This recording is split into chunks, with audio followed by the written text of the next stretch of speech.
Doctor Chinnamail Anji Reddy గారు ఉమ్మడి కరీంనగర్, ఆదిలాబాద్, మెదక్, నిజామాబాద్ పట్టభద్రుల బీజేపీ ఎమ్మెల్సీ అభ్యర్థిగా మీ మద్దతు కోరుతున్నారు. అంటే ఇప్పుడు అది మోడీ పర్యటనకు ముందు ఈ డిసిషన్ తీసుకున్నారు.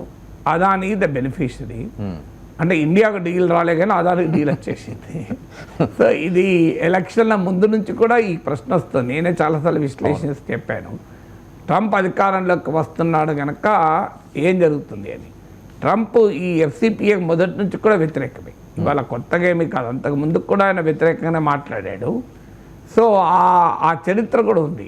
అందువల్ల మోడీకి అదానికి మధ్య సాన్నిహిత్యం, అందువల్ల మోడీ మొదలు భారతదేశం గురించి బార్గెన్ చేయడం కన్నా అదానీ గురించి బార్గెన్ చేస్తున్నాడా అనే అనుమానం కలిగించడానికి ఈ పరిణామాలు ఉపయోగపడుతుంది. టైమింగ్ అనేది వెరీ సస్పీషియస్ కదా.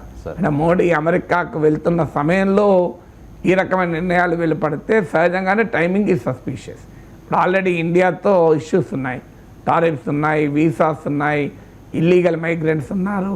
నిన్నకాక మొన్న భారతీయులకు బేడీలేసి చైన్లేసి పంపించినా కూడా కొలంబియా, గాట్రవలా లాంటి చిన్న చిన్న దేశాలు నిరసన చెప్పినా భారతదేశం నోరు మెదపలేదు.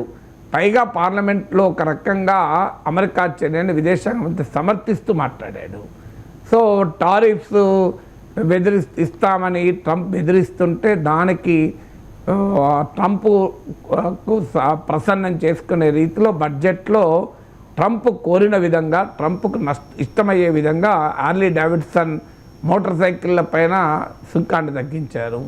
అంటే క్లియర్గా వరుస పెట్టి ట్రంప్కు అనుకూలంగా మోడీ అమెరికాకు వెళ్ళకముందే నిర్ణయాలు తీసుకుంటున్నారు. మరి ట్రంప్ ఏమైనా మనకు అనుకూలంగా ఉన్నాడా అంటే ట్రంప్ లెఫ్ట్ రైట్ వాయిస్తూనే ఉన్నాడు. నిన్న కాకమన్నా స్టీల్ అండ్ అల్యూమినియం దిగుమతుల పైన భారీగా 25% సుంకాలు వేశారు. దానివల్ల ఇండియాకు అనేక దేశాలతో పాటు భారతదేశం కూడా నష్టపోతుంది.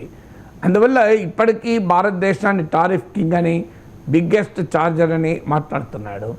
సో ఈ వ్యవహారము క్లియర్గా భారత్కు వ్యతిరేకంగా ఉన్న సమయంలో మోడీ పర్యటన ఉంది. ఆ పర్యటనలో ఇండియాకు కన్ఫ్యూషన్స్ వస్తాయేమో, మన పైన టారిఫ్ విధించడేమో, లేదు generalise system of preference GSP అంటారు దాని, ఇది 1970s వచ్చిన అమెరికన్ ట్రేడ్ యాక్ట్. ఈ యాక్ట్ కింద కొన్ని రకాల దిగుమతులపైన సుంకాలు లేవు. ఈ జనరలైజ్ సిస్టమ్ ఆఫ్ ప్రిఫరెన్సెస్లో హైయెస్ట్గా బెనిఫిట్ అయ్యేది భారతదేశమే. అందువల్ల దాంట్లో మళ్ళీ ఏమైనా మనకు ఛాన్స్ ఇస్తారా, ఇలా ప్రపంచమంతా ఎదురు చూస్తున్న సమయంలో అదానీ కోసం అనుకూలంగా నిర్ణయం వచ్చింది అంటే కుచ్ కాలా హై అనే అనుమానం అయితే రాక తప్పదు కదా.